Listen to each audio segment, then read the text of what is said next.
What is up, ProGuides family? It's your host Sergeant Frost, and today we have another patch rundown. Today's patch 2.02 features some significant changes to the moving and shooting system, and the rank landscape is getting a few tweaks as well. Be sure to stick around for later in the video to see where your favorite agent ends up in our updated tier list. Let's not waste any more time, let's jump right into it. Okay, this patch is a short one, folks, but boy are the changes made in this one significant. Riot is tackling weapon accuracy while moving, and adjusting ranked rating and group Q system for high elo. Riot has finally answered our complaints about moving while shooting in Valorant. Ever since the game's release, the chances of you dying to an enemy while in full sprint were way too high for this game to be considered a counterpart to CSGO. But in this patch, Riot is finally addressing the issue the best way they know how, through nerfs. Let's look at their quote off their Play Valorant website on how they went about addressing this issue. We've significantly increased the amount of error that all rifles get when moving and shooting to help combat the sensation of running kills with rifles. These changes will make kills while moving with rifles more rare, especially at longer ranges, but still possible up close. We will be monitoring this closely and will continue to fine-tune as necessary. So, here are the changes summarized that were made for this patch. Running error across all rifles were increased from 3.75 to 5.0, walking error for rifles were increased from 0.8 to 1.1, and crouch moving error across rifles were increased from 0.3 to 0.8. These changes might not look like much on the surface when it comes to bringing down these issues, but they are definitely a start and will be felt in your first few games on the new patch. Also, I want to mention that we here at ProGuides are having a 15% off sale with the code PGSpecial on our website. Head over to ProGuides.com to use our discount code PGSpecial while it lasts. Lastly, there were no real agent changes to this patch as Riot were mainly focusing on weapon accuracy and comp changes since we're still at the beginning of this ranked season. Here are the summarized changes that were made in regards to addressing ranked rating gain and how Riot is shaping up the landscape for group queuing in Diamond and above. First off, they have increased the effectiveness of rank rating convergence. Players will now converge to their matchmaking rating or MMR faster, requiring less games to prove their rank. This will make it so players get to the rank they deserve in fewer matches. This will help everyone get to their rank or leaderboard rank that best illustrates their skill more quickly. We wanted to be a little conservative launching the new rank system, but they believe in some cases you are having to play too many games to reach your intended rank. By doubling the effectiveness of convergence, players on the extreme ends might see 40 plus ranked rating gains, pushing them to the proper rank faster. Players in Iron through Diamond who perform exceptionally well in match will gain bonus rank rating. We want rewards for players that pop off in a match performing above expectations. This will help highlight those matches where you outclassed your average performance. In turn, you will rank up just a little faster and be rewarded for games where you kill it. Remember, this is you doing better than your average, not you doing better than your teammates or opponents. Consider this another system that helps combat smurfs who do really well in a game. They will now more quickly rank up so that their rank reflects their skill, along with getting put into higher skilled matches in the process. The next significant change is that Riot has made it so that in Diamond 3 you can only queue up with the pre-made size capped at 2 players. Here's their quote off their website explaining their logic. We needed proving grounds before getting into Immortal, and this should prepare players for the leaderboard and create a 5-stack buffer for Immortal. While we value and want to support those of you that play and compete with your friends as much as possible, we also want to ensure that there is a high degree of trust and competitive integrity for players who make it onto the leaderboard. We want to maintain the prestige of Immortal Plus, and we believe that we need a small buffer to ensure that players are proving their skill before getting into Immortal. This will prevent 5-stacking just before Immortal, and prepare Diamond 3 players for what they're about to get themselves into. Diamond 3 will essentially become the final proving grounds for Immortal Plus. Also, your current leaderboard rank will now display on your Career Act Rank tab. At the end of an act, your final leaderboard rank will be preserved and displayed on the act rank badge you earned. Now, let's get into our favorite part of the patch rundown, the new tier list. Starting off our tier list with some heavy-hitting agents in the Episode 2 meta, we have the American GI Brimstone. Brim has earned himself a top spot in the S tier after the buffs he received in patch 2.0 completely turned around his identity as an agent. Brimstone's combo of smokes, Molotov, stims, and a game-changing ultimate has made him a top priority in both solo queue and the competitive meta. His new smokes and cheaper molly means that his abilities have a lot more potency in a round where he has money to buy all of them. And let us not forget to mention his stim beacon is now quick cast, which means you can boost your teammates in a pinch. Overall, these buffs he's received have allowed for him to live up to his true potential, so take advantage of him while he's still one of the top dogs in the meta. Next up in the S tier is the most reliable entry frag in the game, Phoenix.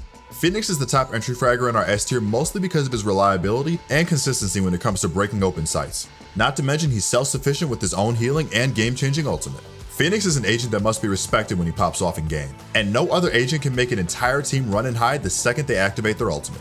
Phoenix has been a king at the top of the Valorant meta for quite some time now, and unless some nerfs come his way, he's not going to be dethroned anytime soon. After the end of the Episode 1 Act 2 multiple operator meta, Jett fell to the wayside after 15 minutes of fame were up. In a post-nerfed operator world, Jett isn't the useless agent we all thought she was at the end of beta. She can be very versatile and use advanced quick movement to keep herself alive. She can AWP, She can entry with the Judge, she can play up on elevated off angles around the map, and she's capable of rifling with the best agents in the meta. In fewer words, Jett is in a great spot within the solo queue meta and is a very viable pick when in the right hands. Moving on to the A tier, Omen has been a viable and sought after agent in both competitive, ranked, and casual play. But his high pick rate has led to his downfall to A tier after he was nailed with some fresh nerfs back in patch 2.0. Riot wanted to bring Omen back in line with the other controllers in the game, so they needed to nerf his smokes and flash because they were the sole reason he was being picked in 100% of pro games. Omen is in a good place in the meta still, despite Brimstone being a notch above him in productivity as a smoker agent. He doesn't feel too obnoxious to play against and still serves his purpose within the meta without being too busted and broken of an agent. Next up in the A tier is Sova. I will admit, Sova has been holding his own at the top of the solo queue meta, and if this tier list was based strictly off pro play, he would probably be at the top of the S tier because of how powerful his intel gathering is. On the solo queue side of Valorant, Sova is an agent that needs a lot of proactive play and a lot of practice in order for him to have an impact in the game. That is not a time commitment that many players want to put in when playing an agent. So in response, they will gravitate towards more easier and user-friendly agents in the game. But despite his shortcomings, a well-trained Sova can dominate any team with ease. Breach is in a great spot right now because of how well his kit sets up for other agents to dominate. So don't expect Breach to go anywhere as the meta shifts over the course of this next episode. Breach may not be the best agent to use when you're queued alone, but when you're in a stack with friends, Breach's true potential will rise. No agent shines more in coordinated play than a good Breach will, and initiators are having a fun time in this attacker-focused meta that we have found ourselves in for episode 2. He has received several buffs over the past few months that have put him ahead of his fellow initiating comrades, and it would be in your best interest to add this Swedish cyborg into your ranked arsenal moving forward. Cypher has suffered some unfortunate events after getting hit with nerfs in the past few patches, and while his nerfs be made annoying to deal with in-game, he is no less of an agent than he was before he received them.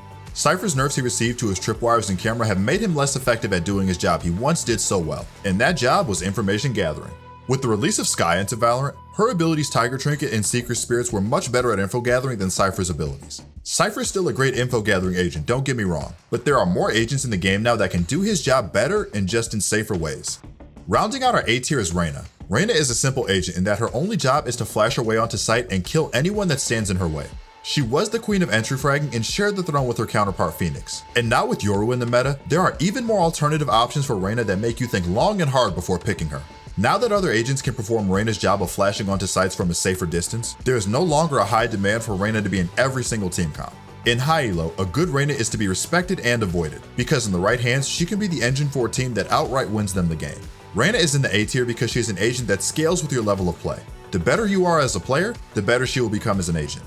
Do you want more help learning how you can sharpen your aim and improve your mechanics so that you can pilot Reyna like Scream? Well, you should check out our website ProGuides.com for more help. You can quickly upload your gameplay VODs on our website, and we have coaches online 24/7 who will quickly get back to you. ProGuides.com will teach you the necessary skills to rank up faster, enjoy the game more, and receive premium help from our online coaches. You can book a session whenever you need it according to your schedule. Don't waste any more time being stuck in your elo. Head over to ProGuides.com to begin the journey to the rank of your dreams.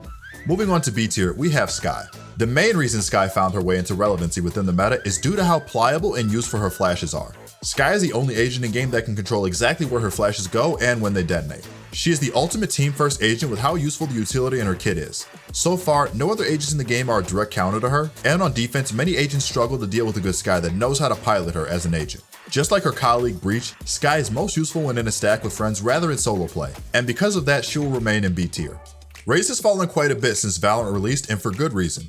First off, she's the only entry fragger besides Jett that does not have a healer mechanic built into her kit, and on top of that, she does not have flashes. Because of this, once Yoru was released, she continues to fall down our tier list because other agents can do her job just better. Don't get me wrong, a good Raze can still inflict massive damage on the enemy team, but against really good opponents, Raze struggles to keep up with her counterparts that are just much safer and much more effective than her in the long run. Killjoy was hit hard with the Sentinel nerfs a few months ago, and her pick rate and win rate suffered as a result. Riot wanted her to go from a passive site denial agent to an active site denial agent, and they achieved their goal by taking the power out of her alarm bot and her turret. She now needs to stay within a certain range of her bot abilities in order for them to be active and do their job, and they also are permanently disabled upon her death. These nerfs take away from her ability to rotate and prevent her from having a bigger presence while on defense. Let's not forget, Killjoy has one of the best ultimates in this game, but due to her restricted capabilities of freely moving around the map, she has to remain in the B tier in our tier list. Now that Yoru has been out for a few weeks and we are starting to see his true colors, we now know he is an alternative duelist and his kit is geared around outplaying your enemy as hard as he can. But Yoru's kit relies on his enemies setting themselves up to allow him to outplay them. And honestly, that simply just doesn't fly in high elo and in pro play. Yoru is far from a noob trap, but he definitely does not belong in the hands of low elo players that struggle with mastering complex mechanics and players who are new to him and don't have the hang of his kit down. Yoru is also outshined by Phoenix and Reyna when it comes to breaking sites open as an entry frag. His playstyle caters more towards lurking and flanking and not running into his enemies' faces. Phoenix and Reyna are able to get away with this in-your-face playstyle because of not only their flashes, but mostly due to their healing abilities within their kit. Yoru also has no healing in his kit, so he's not suited for long drawn-out fights with enemies at the front door. Because of his flaws, he has fallen down to our B tier and our tier list. Starting off our C tier, we have Viper. And while she has been down here for quite some time, she has seen significant play with good results in the EU competitive region. If this was a strictly Valorant Pro Esports tier list, she would have been much higher on this list because of her newfound tactics designed around her that allow for her to shine as a smoke agent. But due to this being a solo queue tier list, she is still not a justifiable pick for climbing the rank ladder. There are much more effective agents that do her job a lot better and have more tools in their kit to get the job done. Don't get me wrong, Viper is definitely on the rise the more we learn about her as an agent, but until significant changes come out, she will not rise in our solo queue rank tier list. And wrapping up our C tier, we have Sage. Sage is a shell of her former self because her stalling power and healing power were slowly gutted over time by the devs. I understand where they are coming from when they nerfed Sage though. In the first 2 acts after Valorant's release, the game was very defender-sided. A lot of people use Sage as a scapegoat for the defender meta and how slow the game had become. She can still find decent use simply because of how powerful her ultimate is, but until she receives a re-rec or some love in the form of buffs, she will remain in C tier. Well everyone, unfortunately that's all we have for you today. If you enjoyed the video, then be sure to drop a like, subscribe, and ring that notification bell so you never miss an upload. We upload new videos just like this one every single day, so don't forget to check back tomorrow. Alright everyone, stay safe and I will see you all again very soon.